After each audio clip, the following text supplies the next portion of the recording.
നമസ്കാരം. നിങ്ങൾ ഏത് വണ്ടി ഉപയോഗിക്കുന്ന ആളാണെങ്കിൽ ശരി, ഈ വീഡിയോ ഒന്ന് കണ്ടു കഴിഞ്ഞിട്ടുണ്ടെങ്കിൽ നിങ്ങൾക്ക് ഒരുപാട് ഗുണം കിട്ടും എന്നുള്ള കാര്യത്തിൽ യാതൊരു സംശയമില്ല. കാരണം ടാറ്റ സഫാരിയാണ് ഞാൻ ഉപയോഗിക്കുന്നത്. എൻ്റെ പേര് വിനോദ് എന്നാണ്. ഞാൻ കണ്ണൂർ ജില്ലയിലെ മട്ടന്നൂരാണ് എൻ്റെ സ്വദേശം. കഴിഞ്ഞ 4.5 വർഷമായിട്ട് ഈ ഒരു വണ്ടി ഉപയോഗിക്കുന്നു. ഇപ്പോൾ 98,000 പരം കിലോമീറ്റർ ഈ ഒരു വാഹനം ഓടിക്കഴിഞ്ഞു.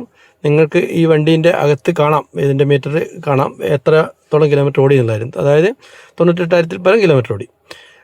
ഇന്ന് ഞാൻ ഈ ഒരു വീഡിയോ ചെയ്യാനുള്ള എൻ്റെ മെയിൻ കാരണം എന്നുണ്ടെങ്കിൽ, ഏകദേശം 1,00,000 കിലോമീറ്ററിൻ്റെ അടുത്തായിട്ടുള്ള ഈ ഒരു വാഹനം ഇത്രയും കാലം ഉപയോഗിക്കുന്ന സമയത്ത് അറിയാം, 4.5 വർഷം കൊണ്ട് ഇത്രയും കിലോമീറ്റർ ഓടിയ സമയത്ത് വണ്ടിക്ക് ബാക്കിയുള്ള വണ്ടികളുമായിട്ട്, എല്ലാ വണ്ടികളും ഞാൻ പറയുന്നില്ല, എനിക്കറിയുന്ന കുറച്ച് വണ്ടികളായിട്ട് കമ്പയർ ചെയ്യുന്ന സമയത്ത് എന്തുണ്ട്, വണ്ടിക്ക് ആ ഒരു ക്ഷീണം കാണുന്നില്ല. നമ്മൾ പറയാറില്ലേ, വണ്ടി ഒന്ന് ഒലഞ്ഞു പോയി അല്ലെങ്കിൽ ഒരു മൊത്തത്തിലൊന്ന് ഒരു ഇരുന്ന പോലൊരു ഫീലിംഗ് നമുക്ക് കാണാറുണ്ട്. പക്ഷേ ഈ ഒരു വണ്ടിക്ക് അങ്ങനത്തെ ഒരു കാര്യം നമുക്ക് കാണാൻ പറ്റില്ല.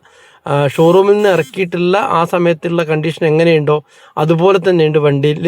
ഇപ്പം നമുക്ക് ഇതിൻ്റെ ഉള്ളു വശം കാണുന്ന സമയത്തും പുറം വശം കാണുന്ന സമയത്തും ഒന്ന് ബോഡി ഒന്ന് ഒലയോ അല്ലെങ്കിൽ ഉള്ളിൽ ആൾക്കാർ കണ്ടമാനം കയറി ഇറങ്ങിയതിൻ്റെ ഭാഗമായിട്ടുള്ള ഒരു ക്ഷീണമോ കാര്യങ്ങളൊന്നുമില്ല. കണ്ടമാനം കയറി ഇറങ്ങാമെന്നുണ്ടെങ്കിൽ ഞാനിതിൽ 6 ആളുകളെ വെച്ചിട്ടുള്ള ഒരുപാട് തവണ ലോങ് യാത്രകൾ എൻ്റെ ബിസിനസ് ആവശ്യമായിട്ട് പോയിട്ടുള്ള ആളാണ്.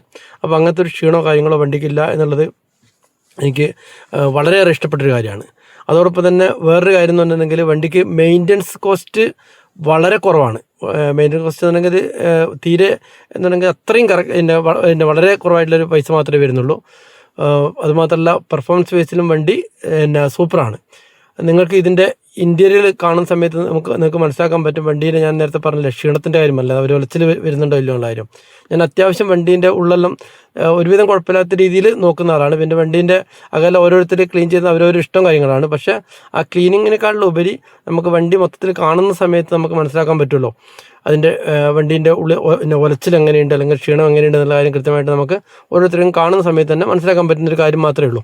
അപ്പോൾ ഞാൻ ആളുകളോട് പറയാറുണ്ട്, ഇത് പെർഫോമൻസ് ബേസിലും അതുപോലെ തന്നെ വണ്ടീൻ്റെ ആ ഒരു ക്ഷീണം വരുന്ന രീതിയിൽ നോക്കുന്ന സമയത്ത് ടാറ്റ സഫാരി നല്ല സൂപ്പറായിട്ടുള്ളൊരു വണ്ടിയാണുള്ളതായിരുന്നു. നിങ്ങളിതിൻ്റെ ഉൾവശം നോക്കിക്കോളൂ. അതായത് ഇത്രയും കിലോമീറ്റർ ഓടിയിട്ടുള്ള വണ്ടിക്ക് നീറ്റ്നെസ്, അത് പിന്നെ ഞാൻ കുറച്ച് മുമ്പ് പറഞ്ഞ പോലെ തന്നെ അവനവൻ കൈകാര്യം ചെയ്യുന്നതാണ്. എന്നാലും ബാക്കിയുള്ള ഭാഗങ്ങൾ നമ്മൾ വെച്ച് നോക്കുന്ന സമയത്ത് സീറ്റിനാണെങ്കിൽ ശരി, അതുപോലെ തന്നെ ഉള്ളിൽ ബാക്കിയുള്ള ഡോറിൻ്റെ ഇതെല്ലാം നോക്കുന്ന സമയത്ത് നമുക്ക് കൃത്യമായിട്ട് മനസ്സിലാക്കാൻ പറ്റും. അതില്ല, വണ്ടിക്ക് ആ ഒരു ക്ഷീണം പിടിച്ചതിൻ്റെ ഒരു ഒരു ഫീലിംഗ് നമുക്ക് കിട്ടുന്നില്ല എന്നുള്ളത് 100% എടുത്തു പറയേണ്ട കാര്യമാണ്. അത് 100% ഉറപ്പായിട്ടുള്ള കാര്യം കൂടിയാണ്.